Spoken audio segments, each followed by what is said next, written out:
Yaani mimi nilichogundua ni kwamba hapa duniani binadamu hatuwezi kuwa sawa, hatuwezi kulingana. Tuko sawa tu kibinadamu kwamba kila mtu ana moyo wa nyama, kila mtu ana kichwa, kila mtu ana miguu, inafahamika hivyo. Lakini hatuwezi kuwa sawa kiuongozi, kifamilia, kimtaa. Yaani katika engo yoyote ile binadamu hatuwezi kuwa sawa. Lazima kutakuwepo kuna wa juu, kuna wa chini na kuna wa saizi ya kati. Hatuwezi kuwa sawa. Yaani wewe hapo ulipo huwezi kuwa sawa na kiongozi wako anayekuongoza. Huwezi kuwa sawa na baba yako, huwezi kuwa sawa na mama yako. Hata kiuchumi hatuwezi kuwa sawa. Iwe kimaarifa hatuwezi kuwa sawa. Iwe kindoa hatuwezi kuwa sawa.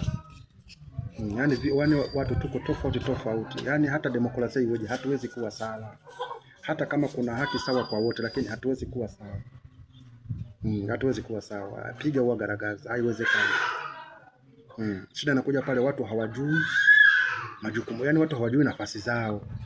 Yaani ukiwa kama baba hujui nafasi yako, ukiwa kama mama hujui nafasi yako, ukiwa kama mtoto hujui nafasi yako, lakini watu kama watu binadamu hatuwezi kuwa sawa.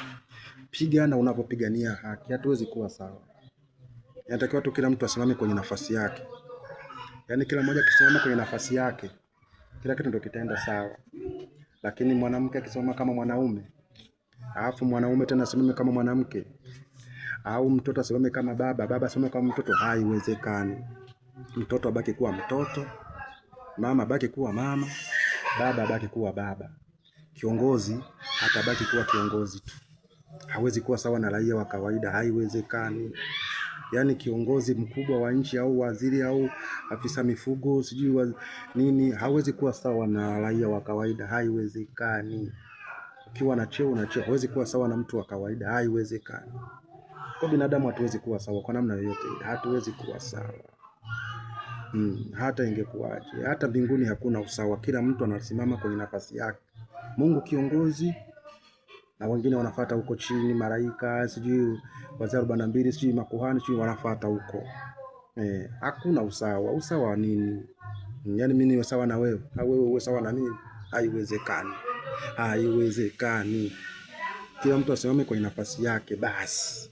Yaani kila mtu akisimama kwenye engo yake, ukisimama kama raia safi. Kiongozi akisimama kwenye nafasi yake sawa. Baba akisimama kwenye nafasi yake sawa. Mama akisimama kwenye nafasi yake sawa. Mtoto akisimama kwenye nafasi yake sawa kabisa. Lakini sio kuingiliana nafasi, huyu kaingia huku, huyu katokea huku, bila hakuna kitu kama hicho.